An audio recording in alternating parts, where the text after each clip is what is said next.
Every time we choose blame over compassion, every time we focus more on our hatred than on our shared humanity, we make it harder to find solutions. How can we reclaim our rationality and work towards compromise? What's up, my EFF? Let me tell you how it is. You've just stumbled upon God Jots, a series about the nature of love, compassion, joy, and the real-life connection between human beings. I'm Ender Bowen, Nashville, Tennessee rock pop artist, author, husband, father, complete dork, and aspiring compassionist.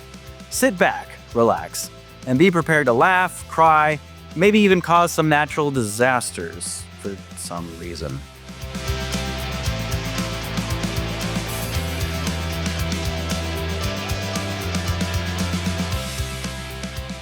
Once upon a time, ancient civilizations lived under the constant threat of the unknown. The earth rumbled, the skies darkened, and the seas rose with terrifying force. Earthquakes would split villages apart, volcanic eruptions would blanket the land in fire and ash, and floods would sweep away homes, lives, and livelihoods. And that was just a regular Thursday. In the face of such uncontrollable power, humans looked for meaning. The narrative many embraced was simple: the gods were angry. When Mount Vesuvius erupted and buried Pompeii, many believed it was the wrath of Vulcan, the god of fire. How logical. When the Nile flooded too little or too much, the ancient Egyptians would perform rituals to appease Happy, the god of the river. Gotta keep Happy happy. The Greeks, too, would pray to Poseidon when the seas churned with unnatural fury. It was an easy, almost comforting explanation. The gods had been provoked, and if they were properly appeased, the catastrophes could end. The earth would quiet, life would resume.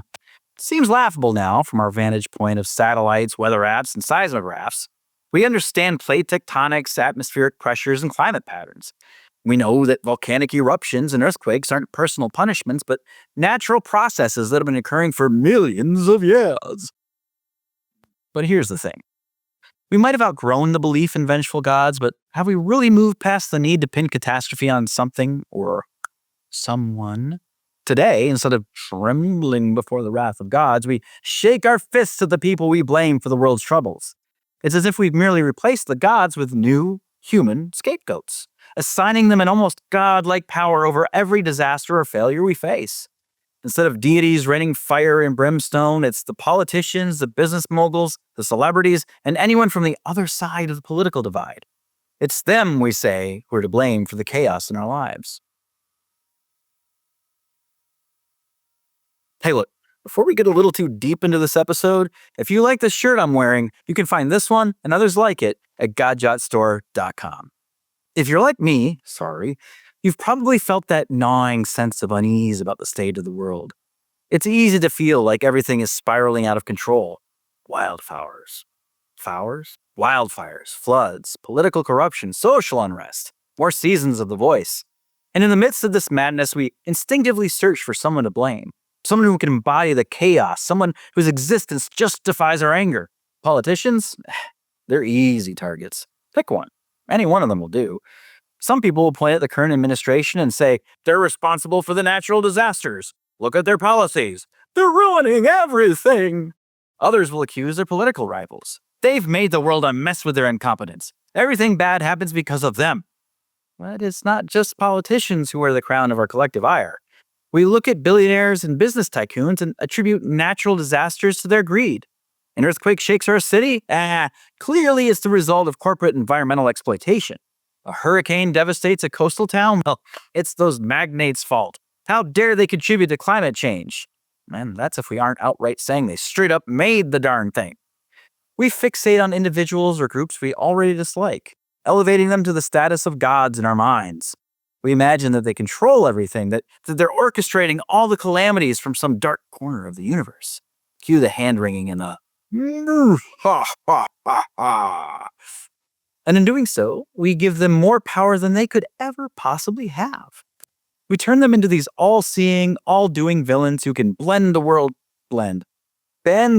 to their will. It's absurd if you step back and think about it. Actually, it's absurd even if you don't step back and think about it. But it's an absurdity we indulge in every day. Why do we do this?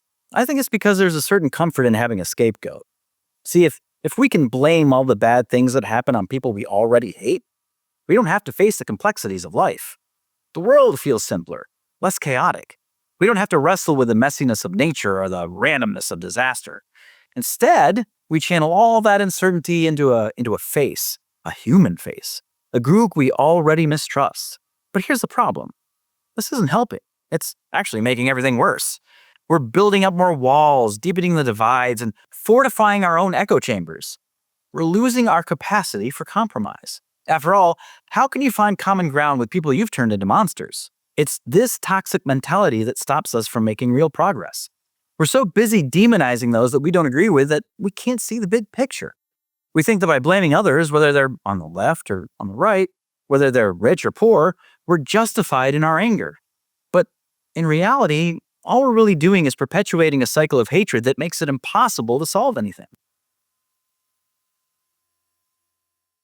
Okay, so how do we break out of this? How do we step away from this pattern of blame and division? First, we need to start acknowledging the truth. No single person, no single group, no single politician has the power to control everything that happens in our world. The problems we face are far more complicated than we'd like to admit, and they require complex solutions.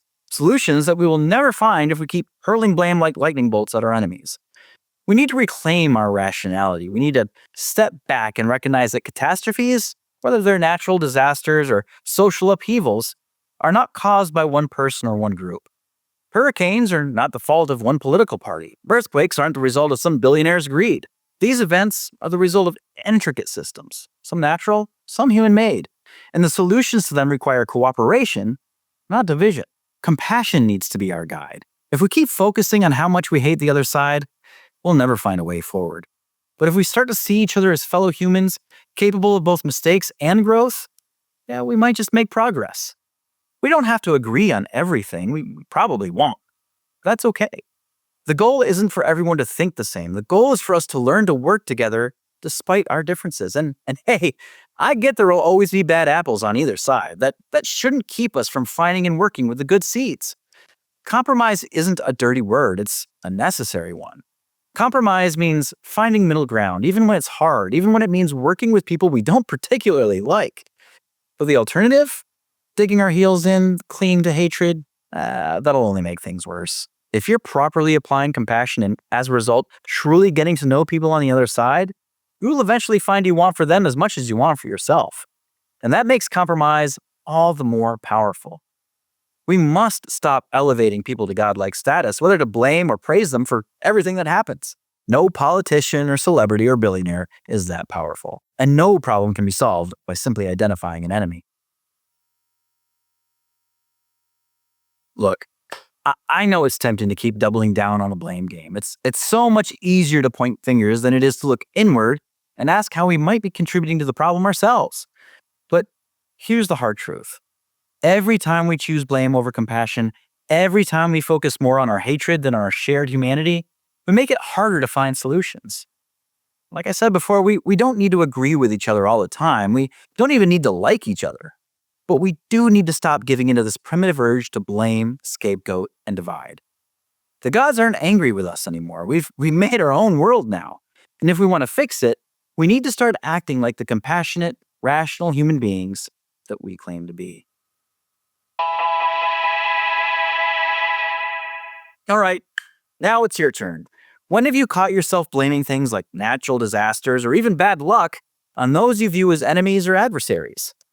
Why do you feel you've done this? Given the content of this episode, what do you think would be a better, more productive way of handling these circumstances? What would be a more compassionate way to handle these specific situations? I would love for you to share your thoughts about this episode with my growing community of aspiring compationists. Find out how to join us on Discord by going to enderbowen.com/Discord. If you like this episode and want to be notified when new ones are uploaded, make sure you don't leave without hitting that little subscribe button, or subscribe to God Jots on your favorite podcast streaming service. You can also check out more God Jots, as well as subscribe to the mail list for ebooks, updates, and exclusive content at godjots.com. Until next time, be honest with yourself, be truthful with others, give people the opportunity to surprise you. And remember that it's impossible to have absolutely nothing in common with another human being. Be a little light in the world. I'm sure I'll see you soon.